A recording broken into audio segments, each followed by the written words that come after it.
Bible পাঠ শুনব আমাদের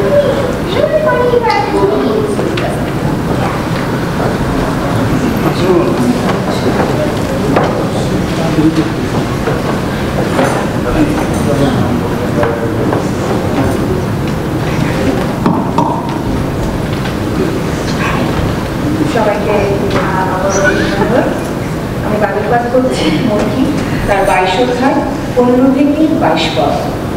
উপরে লেখা আছে, যিশুর শত্রুদের কয়েকটি প্রশ্নের উত্তর। তখন ফরিসীরা গিয়া মন্ত্রণা করিল, কিরূপে তাহাকে কথার ফাঁদে ফেলিতে পারে। আর তাহারা হেরোদীয়দের সহিত আপনাদের শিষ্যগণকে দিয়া তাহাকে বলিয়া পাঠাইল, গুরু, আমরা জানি আপনি সত্যি এবং সত্যরূপে ঈশ্বরের পথে বিষয় শিক্ষা দিতেছেন এবং আপনি কাহারও বিষয়ে ভীত নহেন, কেননা আপনি মনুষ্যের মুখাপেক্ষা করেন না। আমাদের আপনার মত কি? কৈশোরকে কর দেওয়া বিধিও কিনা? কিন্তু যিশু তাহাদের দুষ্টামি বুঝিয়া কহিলেন, কপটিরা, আমার পরীক্ষা কেন করিতেছ? সেই করের মুদ্রা আমাকে দেখাও। তখন তাহারা তাহার নিকটে একটি দিনার আনিল। তিনি তাহাদিগকে কহিলেন, এই মূর্তিও কি এই নাম কাহার? তাহারা বলিল, কৈশোরের। তখন তিনি তাহাদিগকে কহিলেন, তবে কৈশোরের যাহা যাহা কৈশোরকে দাও, আর ঈশ্বরের যাহা যাহা ঈশ্বরকে দাও। এই কথা শুনিয়া তাহারা আশ্চর্য জ্ঞান করিল এবং তাহাদিগকে ছাড়িয়া চলিয়া গেল। ঈশ্বরের নিজ বাক্য আমাদের সকলকে আশীর্বাদ।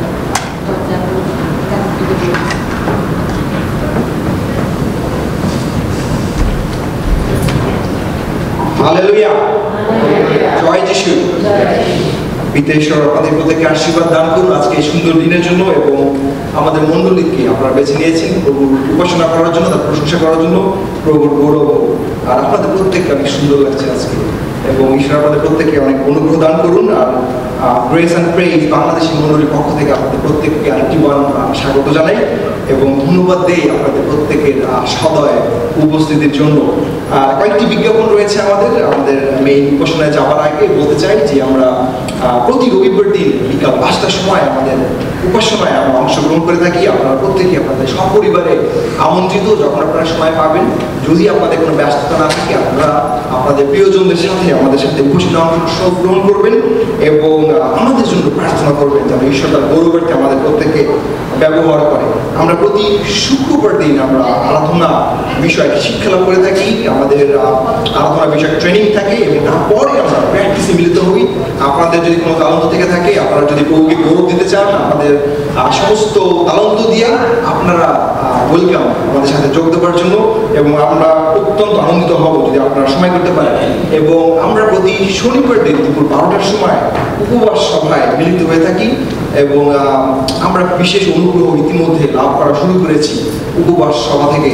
আপনাদের যদি কোনো প্রার্থনার বিষয় থাকে, কোনো ধন্যবাদের বিষয় থেকে, আপনারা যেখানে বসে আছেন তার সামনে দেখেন কয়েকটি কার্ড রয়েছে। এখানে প্রার্থনার বিষয় লেখার জন্য জায়গা রয়েছে। আপনাদের প্রার্থনার বিষয়ে আপনারা লিখতে পারেন এবং ধন্যবাদ জ্ঞাপনেরও জায়গা রয়েছে। আপনারা আপনাদের ধন্যবাদের বিষয়েও আমাদেরকে জানাইতে পারেন। আমরা সেই সমস্ত বিষয় নিয়ে প্রভুকে ধন্যবাদ দিতে চাই এবং প্রার্থনার বিষয় নিয়ে আমরা প্রভুর কাছে তুলে ধরতে চাই। আমাদের উপবাস সভায় প্রতিনিয়ত আমরা প্রার্থনায় সেই সমস্ত বিষয়কে তুলে ধরি এবং আমাদের এই কমিউনিটির যত বাঙালি ভাই বোন রয়েছে, আমরা প্রত্যেককে আমাদের প্রার্থনায় বিশেষভাবে নাম ধরে তাদের পরিবারকে আমরা তুলে ধরি এবং আমি বিশ্বাস করি ঈশ্বর আমাদের প্রত্যেকে প্রচুর প্রচুর আশীর্বাদ দান করছে। আর এই সময় আমরা সকল উঠে দাঁড়াই, আমরা আমাদের সিট থেকে বের হই এবং আমরা একে অপরকে ওয়েলকাম করি, আমরা হ্যান্ডশেক করি, আমরা হাই ফাইভ করি এবং তারপরে অনুরোধ করবো আরাধনা দল আসবে এবং আমরা সকলে আরাধনায় যাবো। পাশে সকলে উঠে দাঁড়াই, আমরা আমাদের জায়গা থেকে বের হই, আমরা অ্যাটলিস্ট হাই ফাইভ করি, আমরা হ্যান্ডশেক করি সকলের সাথে।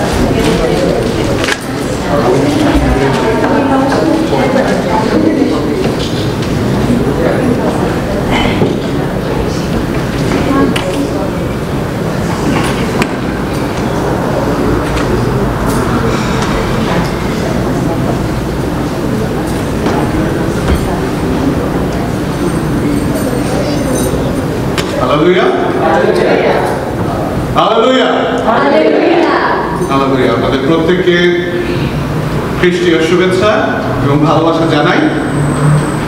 গতকাল আমি একটা গল্প শুনছিলাম, গল্পটা আমার কাছে খুব ভালো লেগেছে এবং আমি চিন্তা করেছি আজকে প্রশংসা আরাধনার আগে এই গল্পটা আমি শোনাবো এবং আমার শ্রদ্ধেয় একজন আঙ্কেলের কাছ থেকে গল্পটা আমি শুনলাম।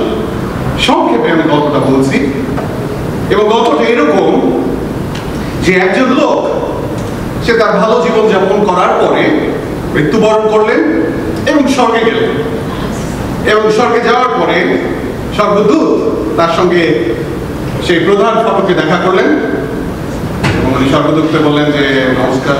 স্বর্গদূত বলল নমস্কার। তো স্বর্গদূত বলছে আচ্ছা ঠিক আছে, আসো আমরা শুরু করি আমাদের পরিচিতি পর্ব। এবং স্বর্গদূত তাকে স্বর্গ পরিচয় করা হয়েছে বিভিন্ন জায়গায়।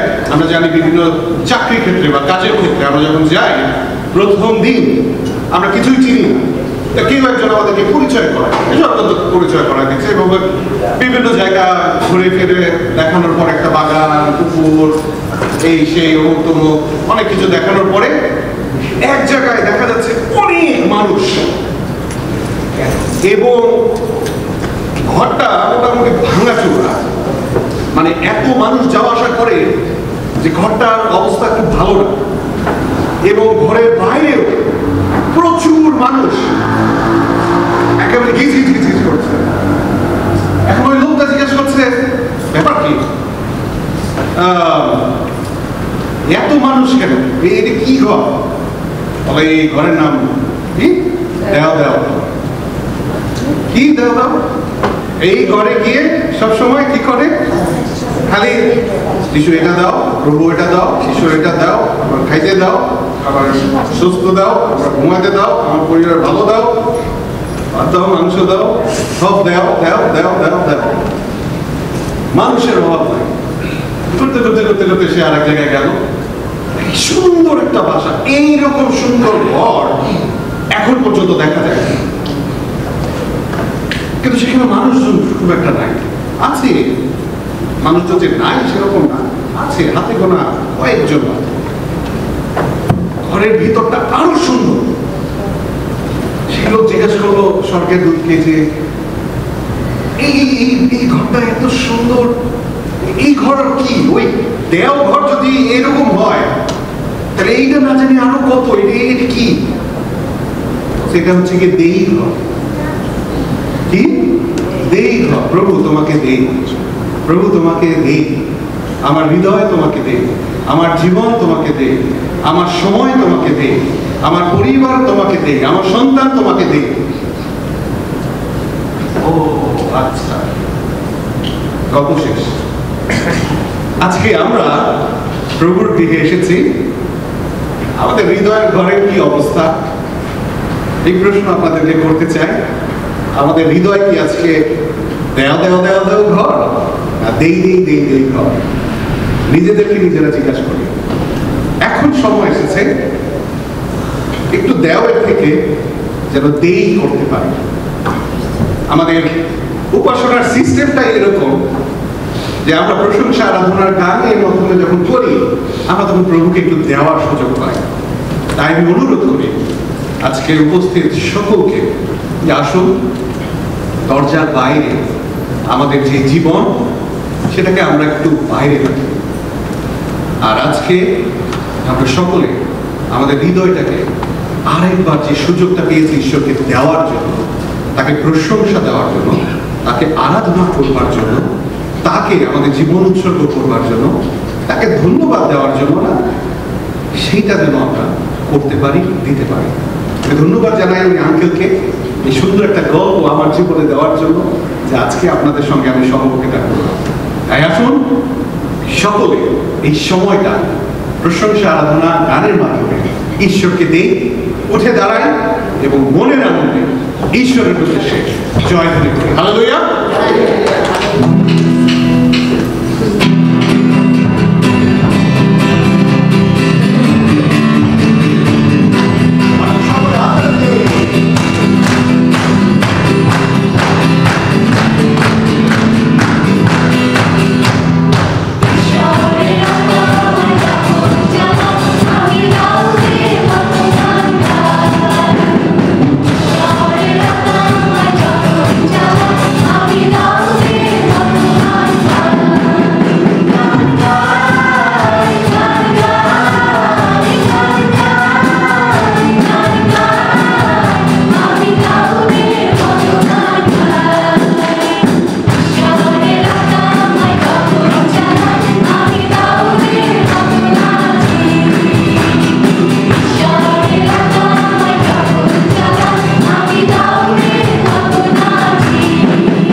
আমি আপনাদেরকে যদি এখন প্রশ্ন করি যে এই যে আমরা দুটি প্রশংসা আরাধনা গান করলাম, এই প্রশংসা আরাধনা গান করার পরে কেমন লাগছে? আগে কেমন অবস্থা লাগছিল, এখন কেমন অবস্থা লাগছে? হতে পারে গরম লাগছে, বলতে পারে একটু ভালো লাগছে, কিন্তু হ্যাঁ অনেক উত্তর আপনাদের আছে, এক একজনের এক একটা উত্তর আপনাদের আছে। কিন্তু আসলে আমি বলতে চাই আমাদের কিরকম লাগুক কি না লাগুক, ঈশ্বরের অনেক ভালো লাগছে। হালেলুয়া। কারণ আমরা যদি আমাদের জন্য চিন্তা করে এই গানগুলো করি তাহলে সেটা ঠিক হবে না। কিন্তু যদি আমরা ঈশ্বরকে গৌরব দেওয়ার জন্য, ঈশ্বরকে আমাদের ভালোবাসা জানানোর জন্য এই সমস্ত কিছু দেই, তাহলে তার ভালো লাগবে। এবং এর থেকে ভালো জিনিস আর কি হতে পারে প্রিয়? তাই আসুন আমাদের প্রিয়নাথ বাবুর একটি গান আমরা এখন করি, এবং এই গানের সাথে সাথে আমরা প্রত্যেকে আমাদের হৃদয় খুলে দিই, আমাদের মন খুলে দিই, যেন আমরা সত্যিকার ভাবে এই গানের কথাগুলো নিজে ঈশ্বরকে বলতে পারি। শুধু গানের কথা না হোক, আমাদের হৃদয়ের কথা এই গানের দ্বারা আজকে আমরা ঈশ্বরকে দিই। মনের আনন্দে আজ ডাকি তোমার।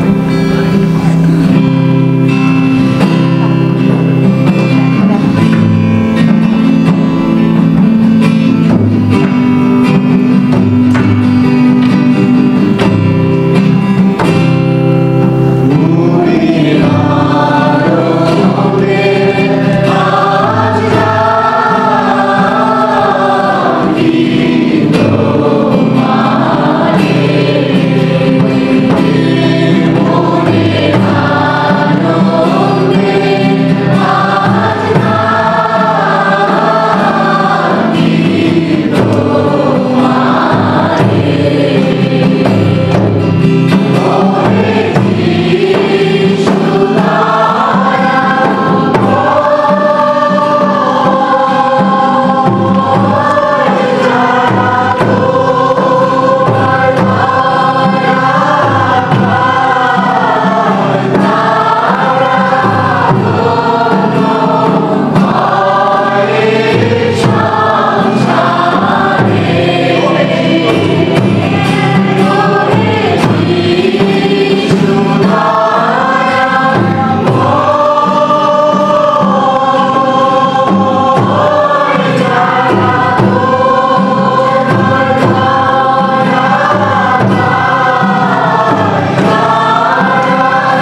দিনে যেন আমরা তোমার গৃহে আসতে পারি, আমরা তোমার প্রশংসা করতে পারি, মনের আনন্দে আমাদের হৃদয়কে তোমার কাছে তুলতে পারি।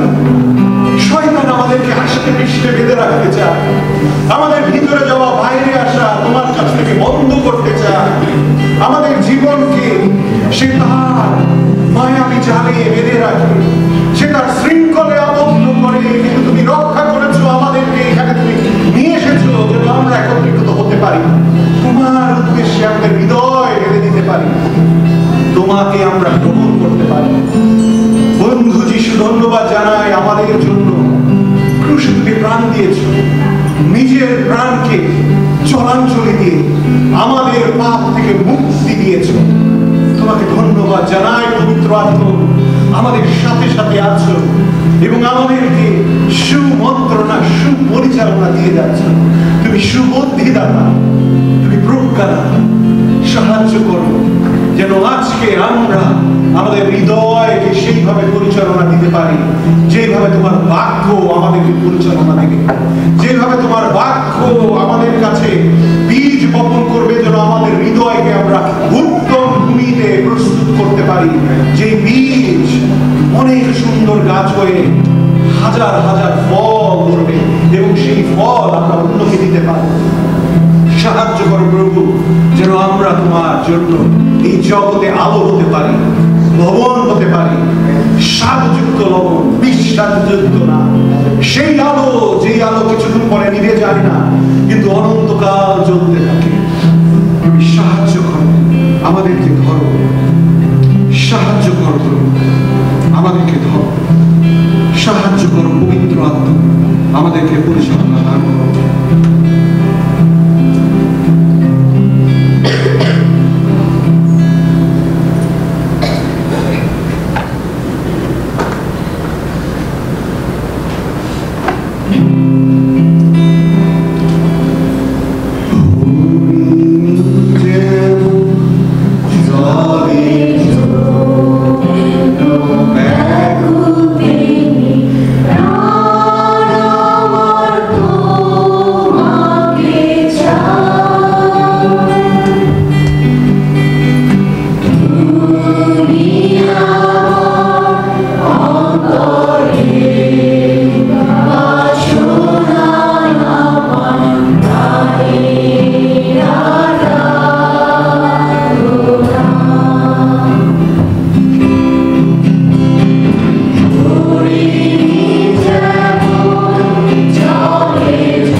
বাক্যের জন্য এই সময় প্রস্তুত রয়েছি।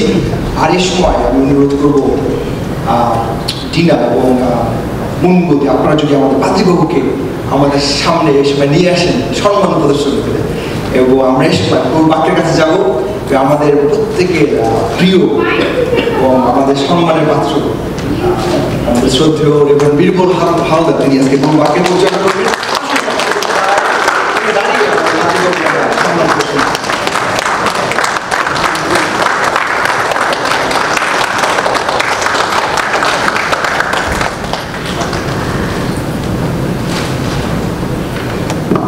শুভ সন্ধ্যা সবাইকে। বসুন সবাই। খুব ভালো লাগছে আমার এই উপাসনায় উপস্থিতি আমাকে আপ্লুত করেছে। আমরা এখানে দুটি বিষয় উদযাপন করতে এসেছি।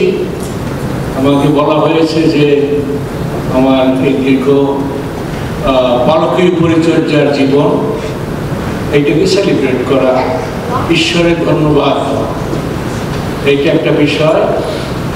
আর আমি আমার কথার মধ্য দিয়ে বেশি কিছু বলবো না, কিন্তু ওই দিকে ইঙ্গিত করব।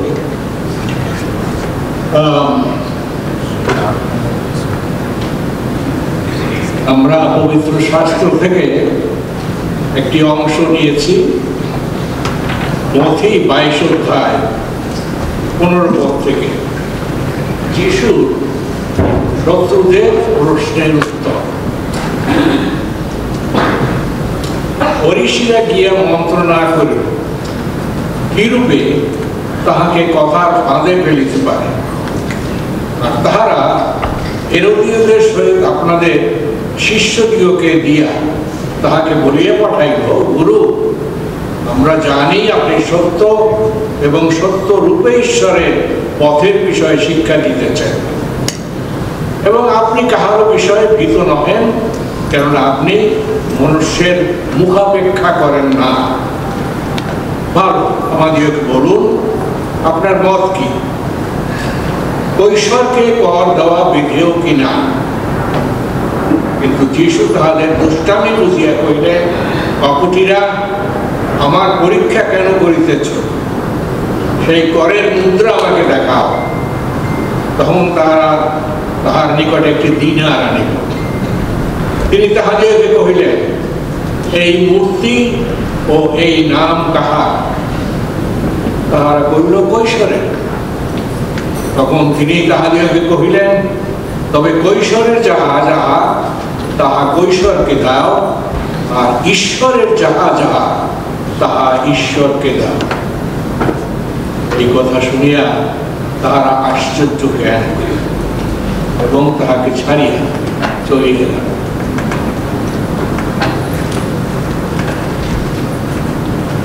এই শাস্ত্রাংশ থেকে আমরা যে বাণীটি নিয়েছি শেষের দিকে 21 পদের, কৈশোরের যাহা তাহা কৈশোরকে দাও, আর ঈশ্বরের যাহা তাহা ঈশ্বরকে দাও। এইটি আমাদের ধ্যান আলোচনার বিষয়। আমরা প্রার্থনা করি, তোমার বাক্য আমার চরণের প্রদীপ, আমার পথের আলো। আমি শপথ করিয়াছি, স্থির করিয়াছি, তোমার ধর্মময় শাসন কলা পালন করি। আমেন। আজকে এই বিশেষ উপাসনায় আমাকে প্রচার করার সুযোগ দানের জন্য ন্যাসপদ পাস্টর গিলবার্ট ও যারা এই চার্চের আয়োজনে আছেন, এই উপাসনার আয়োজন করেছেন, তাদের ধন্যবাদ জানাই। আসুন আমরা কিছু সময় যিশুর এই গুরুত্বপূর্ণ কথাটি, ঈশ্বরের যাহা তাহা ঈশ্বরকে দাও, এই কথাটি নিয়ে একটু সময় ধ্যান আলোচনা করি। যিশুকে বলা হয় সর্বকালের সর্বশ্রেষ্ঠ শিক্ষক। তিনি আমাদের শিক্ষাগুরু। সেই 2000 বছর আগের থেকে আজ পর্যন্ত তার বাণী আমাদের প্রেরণা দেয়, তার বাণী আমাদেরকে পথের নির্দেশ দেয়, জীবন পথে চলা সাহায্য। তো আমরা এখানে দেখতে পাই যে যিশুকে বিরুদ্ধ মতাবলম্বীরা, ফরিসি এবং সদ্দুকী, এরা সবসময় পিছিয়ে লেগে থাকত, নানা প্রশ্নে জর্জরিত করতে তাদের কোনো দ্বিধা ছিল না। এই প্রেক্ষাপট আজও প্রাসঙ্গিক, কারণ আমরা যারা টেলিভিশন দেখি বাংলাদেশে জামাত শিবির, যেগুলো মৌলবাদী, ঠিক ওই সময় যিশুর সময়ও এই যে ফরিসি সদ্দুকী এরাও এই মৌলবাদী চিন্তা এবং তাদের আজগুবি প্রশ্ন। আমরা এখন যেমন জামাতের ভূমিকা দেখি, তখন ওই ফরিসি সদ্দুকীদের ভূমিকা এরকম ছিল। কিন্তু যিশু কখনো এদের কথায় বিচলিত হতেন না, এদের প্রশ্নে আমরা কখনো তাকে দেখি না বিচলিত হতে, এবং তিনি বরং সেই সুযোগে তাদের শিক্ষা দিয়েছেন। তিনি তাদের ফ্ল্যাটারি বা তোষামতে প্রভাবিত না হয়ে প্রকৃত সত্য তুলে ধরেছেন, এবং সেটা চাক্ষুষ উদাহরণ দিয়ে, যুক্তি দিয়ে, ভিজুয়ালি চাক্ষুষ উদাহরণ, এবং এমন অকাট্য যুক্তি দিয়ে যে তা গ্রহণ করতেই হবে,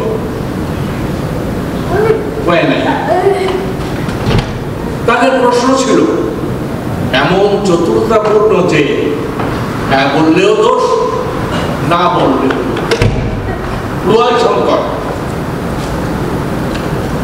তাই এখানে যদি যিশু বলেন যে হ্যাঁ ঠিক আছে কৈশোরকে কর দিতে হবে, তখন তিনি স্বজাতির বিরোধিতা করেন। ইহুদিরা এই পেগান সরকার বা রাজত্ব, কৈশোরের রাজত্বকে ঘৃণা, মন থেকে ঘৃণা করে, এবং তারা চায় যে বিদেশিদের এদের শাসনে আমরা থাকবো না, এই জন্য অনেক রিভোল্ট হয়েছে। তো যিশু কর দিতে বললে তার যে স্বজাতি ইহুদি তাদের বিরুদ্ধাচরণ করা হয়, যে উনি বলছে ওই বিদেশি শক্তি পেগান রাষ্ট্রিক সম্রাটকে কর দিবে, আর যদি বলে না কর দিও না, তখন আরো বিপদ। মানে ওই রাষ্ট্রদ্রোহিতা, মারাত্মক অপরাধ, যার মৃত্যুদণ্ড। যিশু হাওয়া নাও দিয়ে গেলেন, তিনি বললেন যে একটা মুদ্রা দাও। তখন ওই দেশে দুই ধরনের মুদ্রার প্রচলন ছিল। একটা হলো ইহুদি সমাজের নিজেদের মধ্যে এই হাট বাজারে আমরা এটা কেনা বেচা করি, আর মন্দিরে ওই পরজাতীয় জিনিস দেওয়া যাবে না, সেটা প্রফেন, সেটা অসুচি। তাই মন্দিরে দেওয়া হতো সেকেল, এটাকে মুদ্রাকে বলে সেকেল, আমরা যেমন বলি টাকা। তেমনি আবার ওই রোম সম্রাটের রোম সরকারের প্রচলন ছিল দিনার, আর একটা মুদ্রা। এখন জিহুদরা প্রায় ওইটা রাখতো না, অ্যাভয়েড করতো, কারণ থাকাও অপরাধ, মানে অসুচিত জিনিস। তো যিশু বললেন যে আচ্ছা ঠিক আছে, একটা মুদ্রা দাও তো। এর মধ্যে দিয়ে যিশু দেখালেন যে তাদের কাছে টাকা পয়সা নাই, আর দেখালেন যে এরা এরা ফরিসি সদ্যোগী, কঠোর জিহুদি ধর্মাবলম্বী, অথচ এরা এই কয়েন নিয়ে বেড়ায়। এটা নীরব প্রতিবাদ। তো তারা দিল একটা কয়েন, সেটা হলো দিনার। এবং যিশু বললেন যে এখানে কার মুদ্রা, মানে ইনস্ক্রিপশন কার, নাম কার? তারা বললো কৈশোরের। তারা বললো তাহলে এটা কৈশোরের। যখন সিল মারা আছে, যখন সেটার এর দাবিদার কৈশোর, রোম সম্রাট, তাই তাকে তার প্রাপ্যটা, তার ইয়েটা দিয়ে দাও। এবং সেই সাথে তারা যে প্রশ্ন করে নাই, যেটা যিশু এই সুযোগে বললেন, শিক্ষা দিলেন যে ঈশ্বরের যাহা তাহা ঈশ্বরকে দাও। এই প্রশ্ন তারা করে নাই, কিন্তু এই সত্য ঈশ্বরে কি ঈশ্বরে এখানে বুঝালেন যে এই যে মানুষ, আমরা আমাদের ছাপ কিসের আছে, কিসের মূর্তি? ঈশ্বরের প্রতিমূর্তিতে। আদি পুস্তক প্রথম অধ্যায় 26 পদে আছে, ঈশ্বর আপন প্রতিমূর্তিতে তাদের সৃষ্টি করলেন। মানুষ নর এবং নারী করে সৃষ্টি করলেন, আপন প্রতিমূর্তি তাদের সৃষ্টি করলেন। তারা আমরা প্রত্যেক মানুষ, সে ফরিসি হোক বা সদ্যোগী হোক, এমনি সাধারণ মানুষ, আমরা ঈশ্বরের প্রতিমূর্তি। তাই ঈশ্বর এর মালিক, মানুষের মালিক ঈশ্বর, কারণ তার ছাপ সেখানে আছে আমাদের। তো আমরা ঈশ্বরের ভালোবাসার প্রতিমূর্তি, ঈশ্বরের ক্ষমা, দয়া প্রতিমূর্তি, সহানুভূতি, ঈশ্বরের ধৈর্য, ঈশ্বরের স্বভাবের প্রতিমূর্তি আমরা। মানুষ হলো, আমরা যে মানুষ, আমাদের দেহ, আত্মা, মন, প্রাণ, না? এর মধ্যে দেহটা এই মানসিক, আর অন্যটা ঈশ্বরের প্রতিমূর্তি। আমাদের যে মন, প্রাণ, আমাদের মনন শক্তি ঈশ্বরের স্বভাবের প্রতিমূর্তি। এটা হলো সৃজনশীল এবং ঈশ্বরের সাথে যোগাযোগ। ঈশ্বরের শুধু প্রতিমূর্তি নয়, কিন্তু এইটা দিয়ে আমরা ঈশ্বরের সাথে যোগাযোগ স্থাপন করি। তো এখানে তিনি তার প্রজ্ঞা দ্বারা তাদের চালাকি ধরে ফেললেন এবং তাদের কাছে এই মুদ্রা দিয়ে, দৃশ্যত দিনার দিয়ে তাদের শিক্ষা দিলেন।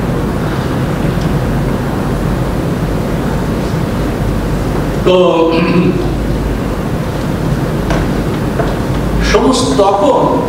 সমস্ত নাগরিকদের কর দিতে হলো রোম সম্রাটকে। সেইটা এক দিনের করে, এক দিনের ছিল একদিনের বেতন, একদিনের মজুরি। সেইটা বছরে একবার প্রত্যেক সদস্যকে, যারা ওই বলে সেন্সাস গণনায়, মানে যারা রেজিস্ট্রিকৃত, তাদের দিতে হতো। এর দ্বারা একজন ব্যক্তি যে রোম সম্রাটের অধীন নাগরিক, সেইটাকে ঠিক রাখে। কারণ কর না দিলে তুমি রোম সম্রাটের প্রজা হও। তাই ওখানে যেমন ঈশ্বরের প্রতিমূর্তি, আমরা যেমন ওই মুদ্রায় প্রতিমূর্তি আছে সম্রাটের, সব মানুষের মালিক ঈশ্বর। সেই জন্য মানুষ নিজেকে ঈশ্বরের হাতে দেবে, ঈশ্বরের হাতে দেবে, কারণ ঈশ্বর হাতে। এই তুলনামূলক অকাট্য যুক্তি দিয়ে যিশু উভয় দিক রক্ষা করেছেন। রাষ্ট্রের প্রতি তাদের দায়িত্ব এবং শ্রদ্ধার প্রতি সৃষ্টির কর্তব্য, এটাই আমাদের ধর্মের শিক্ষা। গীত সংহিতা 100 অধ্যায় 3 পদে আছে, সদাপ্রভুই ঈশ্বর, তিনি আমাদের নির্মাণ করিয়াছেন, আমরা তাহারই। একেবারে স্ট্রেট ফরওয়ার্ড কথা। ঈশ্বর আমাদের সৃষ্টি করেছেন, সেই জন্য আমরা তাহারই, আমাদের উপর তারই দাবি। আমরা পুরাকাল থেকেই দেখি, সেই খ্রিস্টপূর্ব থেকে গ্রিক দার্শনিক সক্রেটিস এবং সেই সময় থেকেই আজ পর্যন্ত সব সাধকরা বলেছেন নিজেকে জানো, নিজেকে জানাই প্রকৃত জ্ঞান। তো নিজেকে কি জানি আমরা?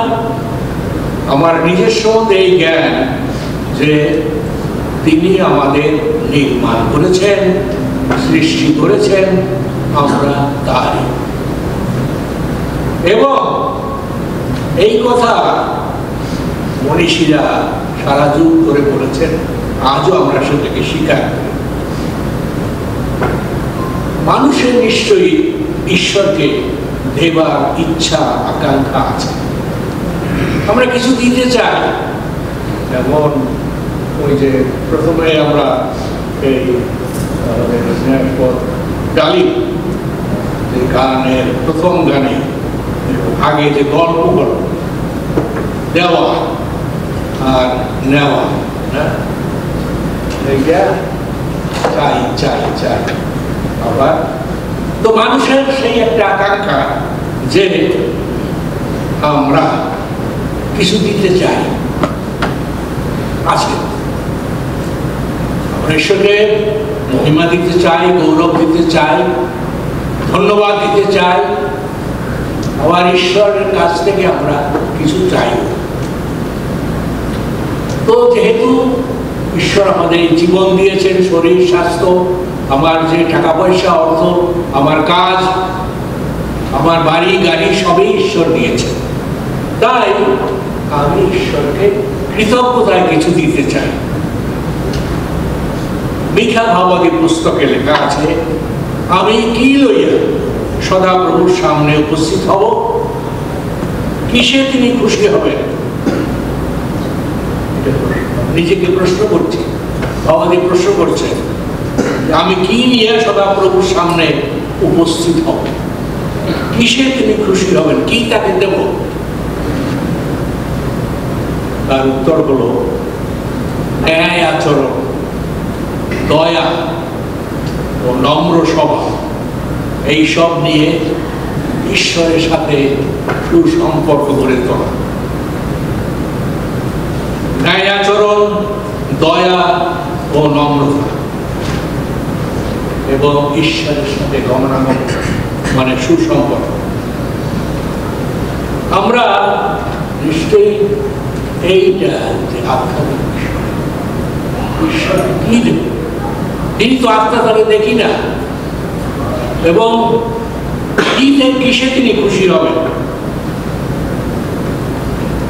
তাই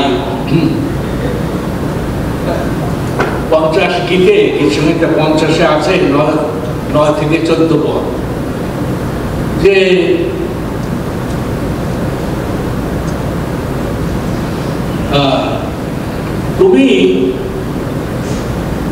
আমাকে তোমার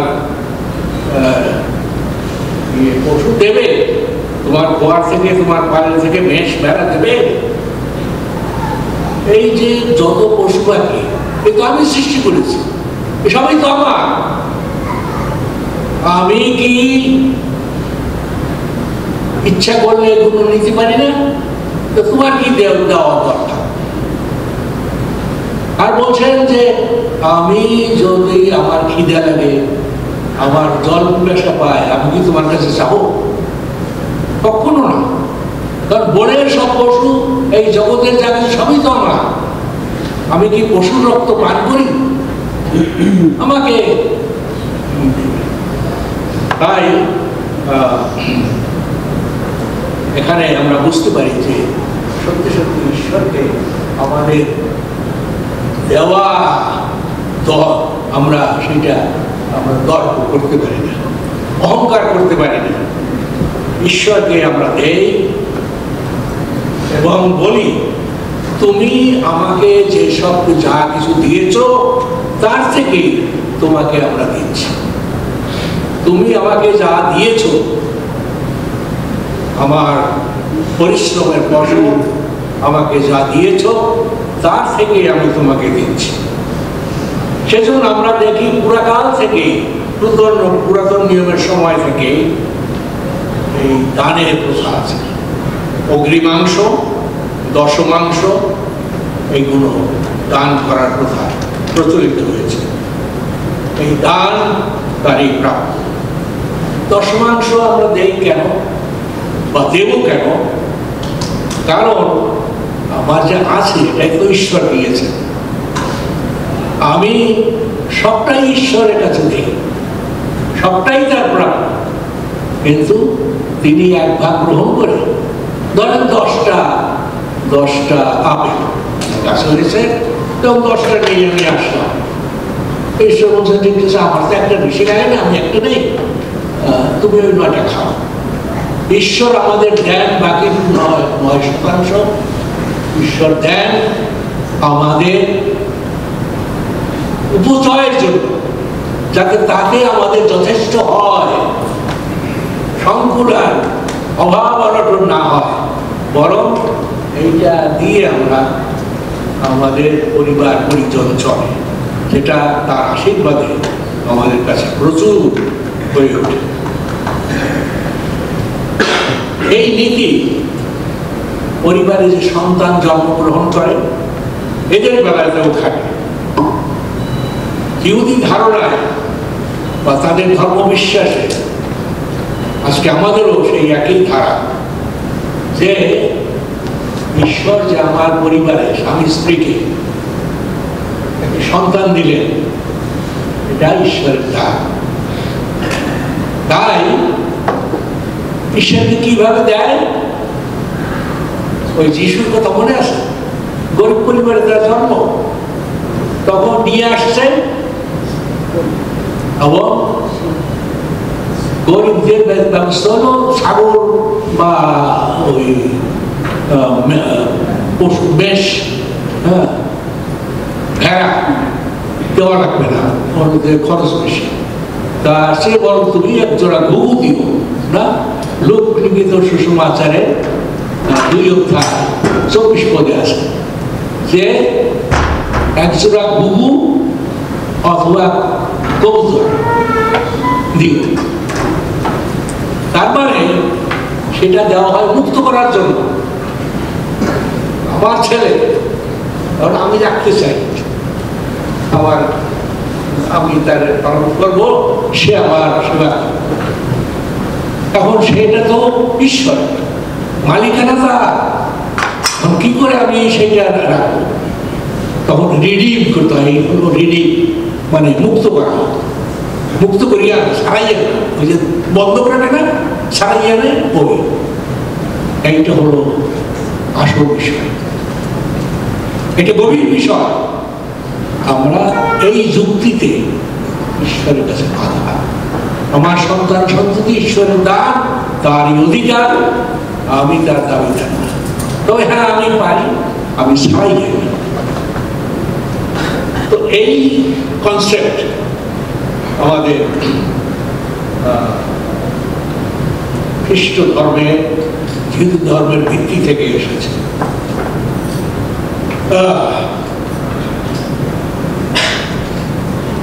তাই এটাকে তিনি তুলনা করেছেন তার শিক্ষা দিতে। আমরা যখন দুঃখী মানুষের পাশে এসে দাঁড়াই, তাদের আমরা সাহায্য সেবা করি, সেটা আমরা ঈশ্বরের প্রতি করে থাকি। কারণ আমরা সেই শেষ বিচারে এতে দেখতে পাই, সুসমাচার 25 অধ্যায় 40 পদ আছে, সেই ভালো লোকেরা যারা মানুষের সেবা করেছে, সাহায্য করেছে, তাদের সেই মেষদের ডান পাশে রাখলেন, বললেন তোমরা ডান পাশে রাখো। তো প্রভু আমরা কি করছি? আমি তো তেমন কিছু করছি। তুমি ওই যে এই ক্ষুদ্রতম লোকদের প্রতি, অবহেলিত লোকদের প্রতি তুমি যা করেছো, আমার প্রতি তাই করেছো। এই পদ নিয়ে একটা সুন্দর গান আছে, যা তুমি করেছো অবহেলিত ভাইয়ের প্রতি, করেছো তা আমার প্রতি।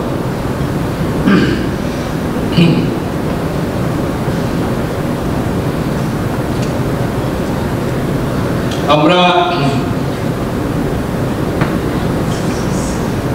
এইভাবে ঈশ্বরকে, আমি প্রায় বলি, মাদার তেরেসার কাছে আমরা কয়েকজন পুরোহিত আলোচনার সময় বলেছিলাম যে আপনি কেন, কিভাবে, কিসের প্রেরণা আপনি এই দীন দুঃখীদের সেবা করেন।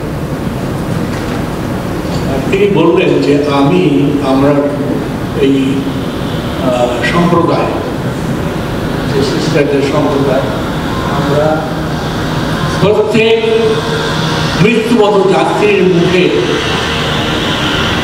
যিশুর মুখের ছবি দেখতে পাই।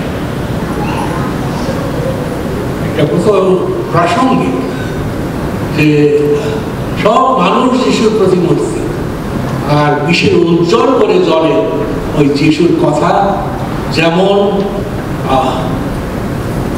যা কিছু তুমি করেছ এই ক্ষুদ্রতমের প্রতি, আমার প্রতি তাই করেছ। এইটা আমাদের কাছে প্রাসঙ্গিক, এবং এই জন্যই যারা মানুষের সেবায় নিয়োজিত তারা এই আর্ত মানুষের মাঝে যিশুকে দেখতে পায় বলেই যিশু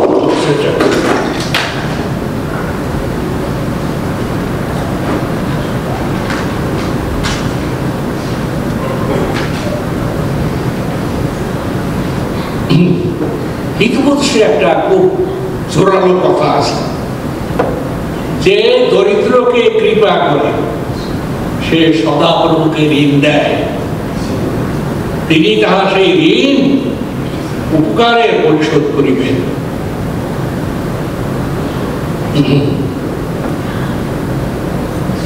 কত বড় কথা!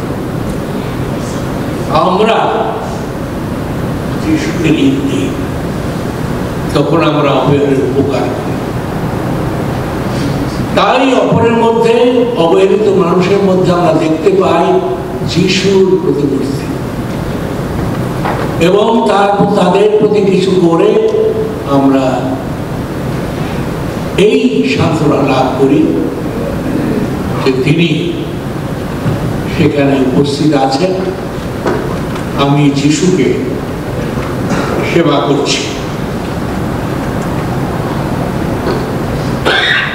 আমরা এই অংশ যেখানে পাঠ করেছি, তারপরে যে অংশটি আছে, এখানে আছে একজন ব্যবস্থাবেত্তা যিশুকে প্রশ্ন করেছিল কোন আজ্ঞাটি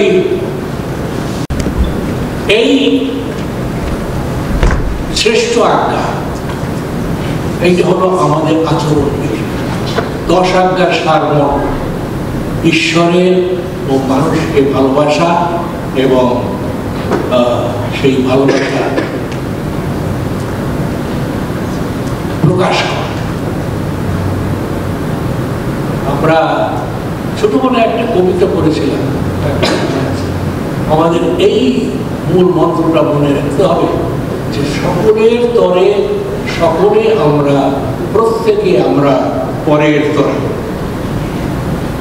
এই কবিতা এটা খুব অর্থবহ এবং আমাদের ধর্ম চিন্তা এবং ধর্মীয় আচারের সহযোগী এটা সংগতিপূর্ণ।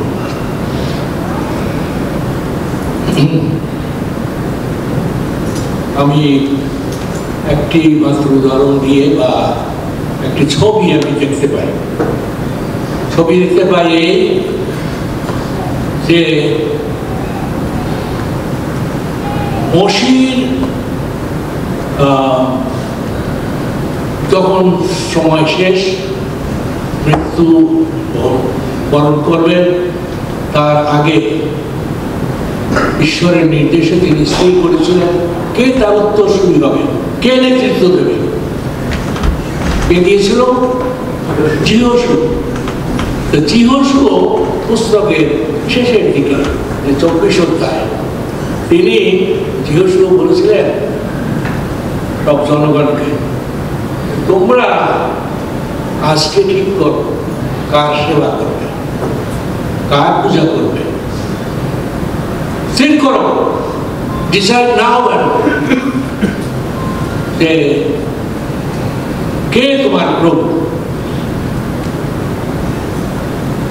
তোমরা যাই করো,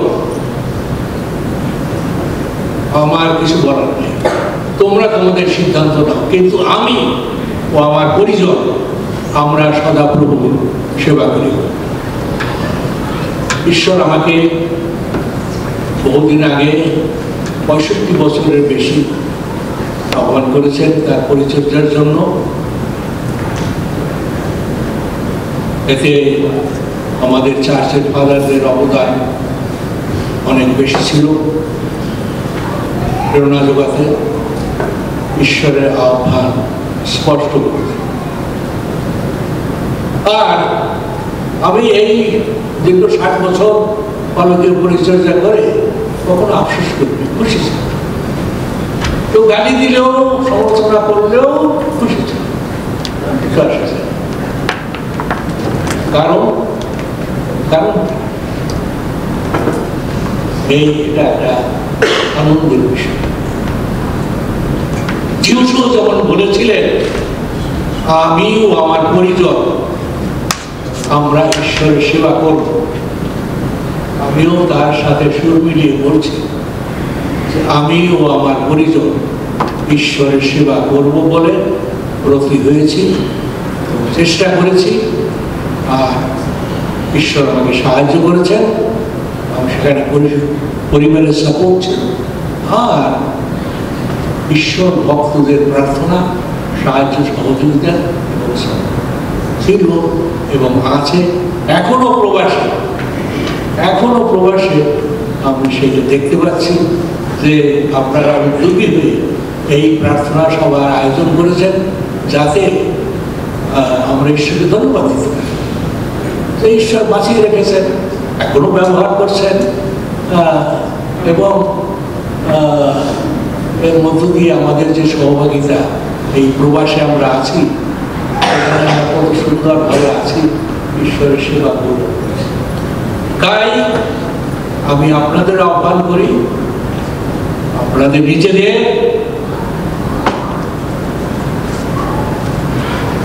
এবং সন্তানদেরও ঈশ্বরের সেবার জন্য উৎসর্গ করুন, ব্রতী করুন, এবং ঈশ্বরকে দিলে মানুষের মধ্য দিয়ে ঈশ্বরের সেবা করলে তা কখনো বিফল হবে না, বরং তা ঈশ্বরকে দেওয়ার মতো, ঈশ্বরকে ধার দেওয়ার মতো। তাই ঈশ্বর আমাদের সবাইকে আশীর্বাদ করুন, অনুগ্রহ দান করুন, যেন আমরা এই আহ্বান বাণী, ঈশ্বরের আহ্বান বাণী কৈশোরের যাহা কৈশোরকে দাও, ঈশ্বরের যাহা তা ঈশ্বরকে দাও, এইটা গুরুত্ব সহকারে গ্রহণ করি এবং আজীবন ব্যাপী, সারা জীবন ব্যাপী আমার যা কিছু আছে তাকে দিয়ে আমরা সম্মানিত করি। পিতা, পুত্র, পবিত্র আত্মার নামে।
বাক্যের জন্য এবং সুন্দর গানের জন্য ঈশ্বরের উদ্দেশ্যে জোরে আমরা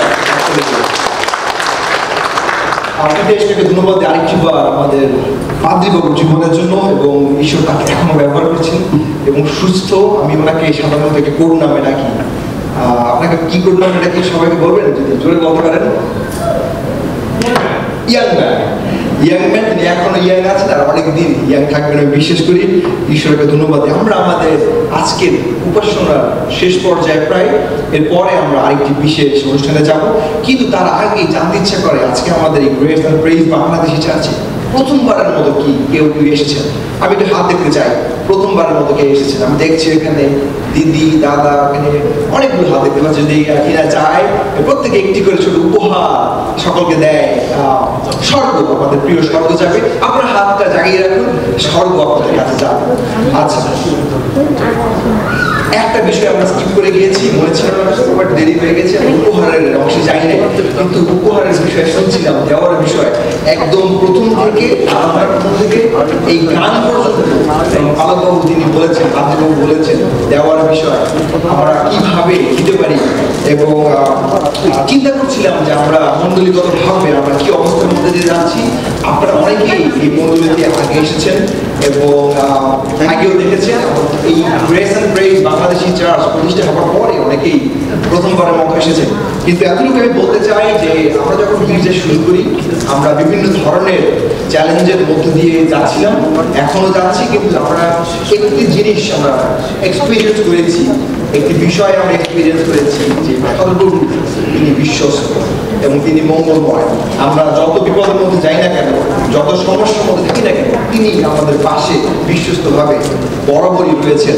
এবং সেই দিন আমরা কি আমরা শ্রদ্ধেয় গার্বিয়াল দালিবারই ওনার কাছ থেকে প্রচার শুনছিলাম এই ধর্মীয় বিষয়ে। তিনি বলছিলেন ধর্মীয় তিনি যখন প্রাচীর নির্মাণ করছিলেন তখন বিভিন্ন ধরনের চ্যালেঞ্জের মুখোমুখি হচ্ছিলেন, এবং তার যে সমকালীন লোকজন এই তবিয় এবং সংঘ তারা নিজস্ব লোক, নিজস্ব গোত্রের, নিজস্ব গোষ্ঠীর, নিজস্ব গ্রুপের লোক তারাই বিরোধিতা করছিল। এবং আমি চিন্তা করছিলাম প্রভু তুমি আমাদেরকে সুন্দর মণ্ডলী দিয়েছ, কিন্তু এই মণ্ডলীতে অনেক সমস্যা হয়েছে। সমস্যা শুধু ভিতরে নয়, এই যে দেহ, এটি ঈশ্বরের দেহ, ঈশ্বরের ঘর, ঈশ্বরের গৃহ, একটি সুন্দর স্থান আমাদের বাংলাদেশিদের জন্য।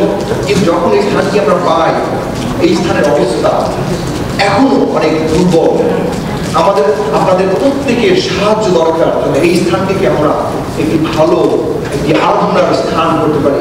আমরা যখন এই স্থানে আসি তখন আপনারা দেখেছিলেন যে এখানে এই কালো ব্যাকগ্রাউন্ড ছিল, আমাদেরকে ঈশ্বর সাহায্য করেছেন যেন আমরা এখানে রিপেইন্ট করতে পারি। গত 20 বছরের মধ্যে কোনোদিনও এখানে পেইন্ট করা হয় না, এবং যখন এখানে পেইন্ট করা হয় আমরা যে বাজেট করেছিলাম তার থেকে প্রায় 9 গুণ বেশি কোট আমাদের দেওয়া লেগেছিল রঙের উপর, কারণ এত বেশি পুরনো যে রং দেওয়া হচ্ছিল সেই রঙে নষ্ট হয়ে যাচ্ছে।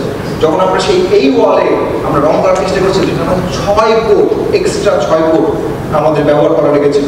আমাদের বাজেট ছিল না, আমাদের ব্যাংক অ্যাকাউন্টে কোনো টাকা পয়সা নেই, ঈশ্বর তিনি ব্যবস্থা করে দিয়েছেন।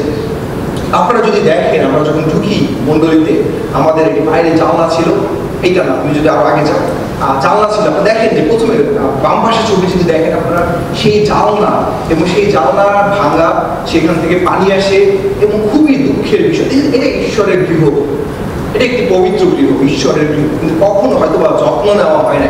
আমরা আমাদের নিজেদের ঘরের যত্ন নিই, আমাদের নিজেদের আসবাবপত্রের যত্ন নিই, আমাদের নিজেদের জানলা দরজার যত্ন নিই। এটা ঈশ্বরের গৃহ খুবই অবহেলিত অবস্থায় ছিল, হয়তো এখনো আছে।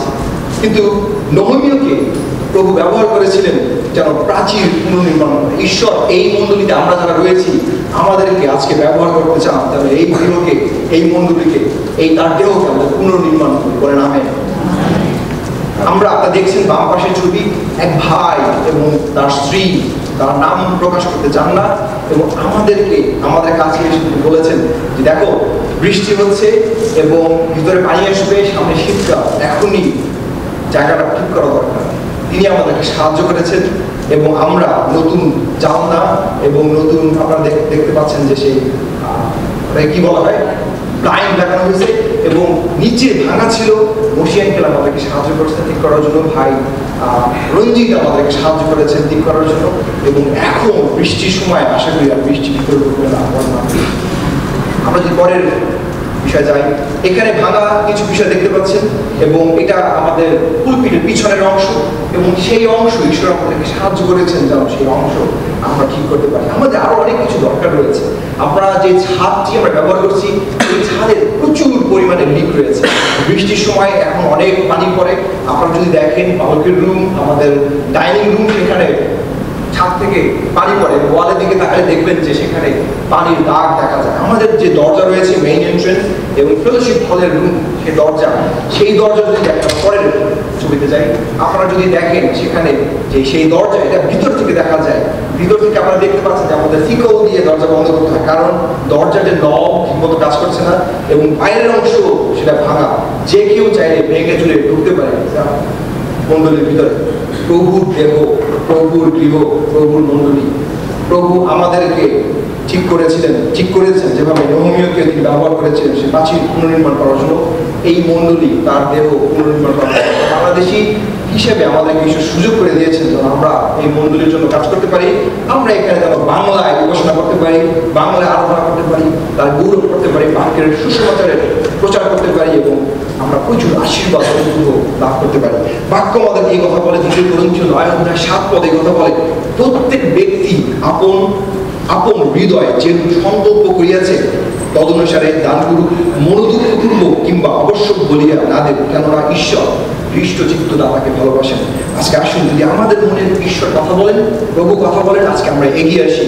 আর লুক লিখিত সুসমাচার 3:38 এই কথা বলে, দেও তাহাতে তোমাদিকেও দেওয়া যাইবে, লোকে বিলক্ষণ পরিমাণে চাপিয়া ঝাঁকড়াইয়া উপচিয়া তোমাদের বলে দিবে, কারণ তোমরা যে পরিমাণে পরিমাণ করো সেই পরিমাণে তোমাদেরও নিমিত্ত পরিমাণ পাওয়া যাইবে। আসলে আমরা সবাই বস্ত্র বন্ধ করে আমি অনুরোধ করবো যে আমাদের আরাধনা দল যদি এই সময় সামনে আসে, আর আমাদের আশার যারা রয়েছেন বৌদ্ধ পরিবার থেকে আপনারা যদি সামনে আসেন এই সময়, আসলে আমরা সকল বস্ত্র বন্ধ করি এবং প্রার্থনায় যাই।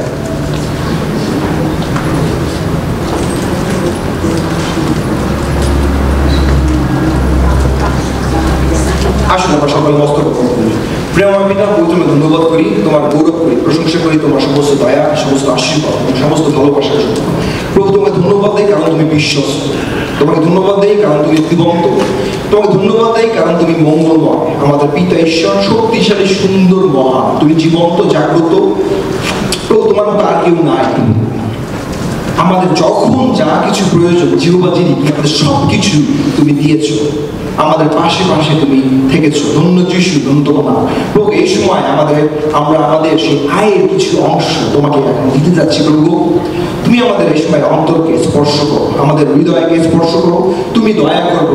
এই গৃহ তোমার, এই ভবন তোমার, এই প্রত্যেকটি জানলা তোমার, এই প্রত্যেকটি দরজা তোমার, এই ছাদ তোমার, যা কিছু রয়েছে প্রভু সমস্ত কিছু তোমার। আমাদেরকে তুমি মনোনীত করেছো যেন আমরা সেই নেহমীয় যেভাবে সেই প্রাচীর পুনর্নির্মাণ করেছো, আমরা যেন তোমার এই গৃহকে পুনর্নির্মাণ করি, আমরা যেন ঠিক করি প্রভু। আমরা তোমার গৌরবার্থে ব্যবহৃত হতে চাই আরো বেশি রূপে প্রভু। আমাদেরকে তুমি এই সময় ব্যবহার করো, আমাদেরকে তুমি হৃষ্টচিত্ত হইতে সাহায্য করো প্রভু, এবং আমাদের প্রত্যেকের জীবন দ্বারা তুমি গৌরবান্বিত হও। আমাদের যে যে ভান্ডার থেকে উপহারের সময় আসছে প্রভু, প্রত্যেকটি ভান্ডারকে তুমি মাল্টিপ্লাই করবে। 1 গুণ নয়, 2 গুণ নয়, 10 গুণ নয়, তুমি 100 গুণ বৃদ্ধি করো, এই প্রার্থনা আমার কাছে করি। এবং যেন এই উপহার তোমার গৌরবের জন্য ব্যবহার করতে পারি, আমাদেরকে তুমি সেই বিশ্বস্ততা দান করো। সঙ্গে থাকো, সঙ্গে চলো, এই প্রার্থনা করি আমার ত্রাণকর্তা মুক্তির প্রভু যীশু খ্রিস্টের নামে, আমেন।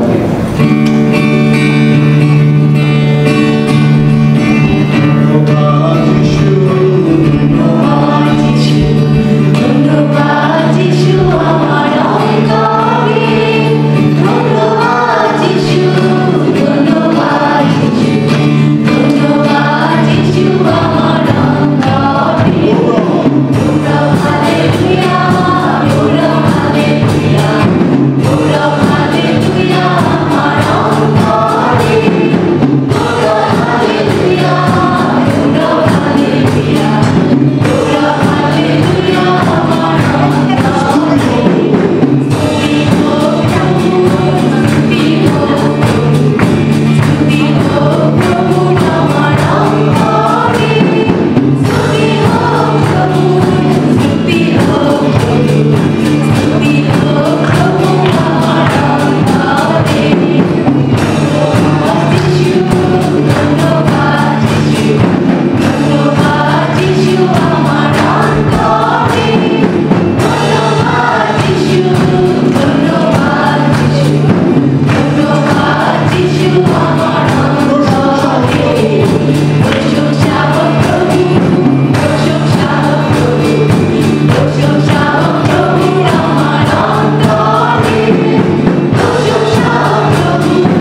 সকলে উঠে দাঁড়ায় এই সময় এবং আমরা শেষ প্রার্থনায় যাই। প্রিয় আমার পিতা পবিত্র, ধন্যবাদ করি আরেকটিবার, গৌরব করি, প্রশংসা করি, জয়গান করি প্রভু, কারণ সুন্দর বাক্য আজকে তুমি আমাদেরকে দিয়েছো। আমরা তোমার আরাধনায় সময় কাটাতে পেরেছি এবং তোমার বিশেষ অনুগ্রহ আমরা লাভ করেছি। ধন্য যিশু, তোমার নাম।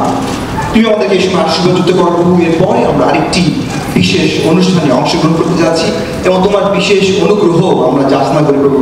আমাদের সভাপতি তুমি থাকো, আমাদের অযোগ্যতা, আমাদের ভুল ভ্রান্তি প্রভু তোমার কাছে রাখি প্রভু। আগামী রবিবার দিন আবারও তোমার আমরা প্রশংসা করতে চাই, আমরা তোমার গৌরব গান করতে চাই।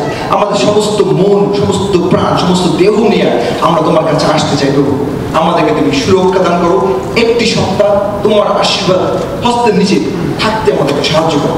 সমস্ত অমঙ্গল থেকে প্রভু দূরে থাকতে সাহায্য করো। আমাদের পরিবারকে তোমার কাছে রাখি, আমাদের প্রত্যেকটি সন্তানদেরকে তোমার কাছে রাখি।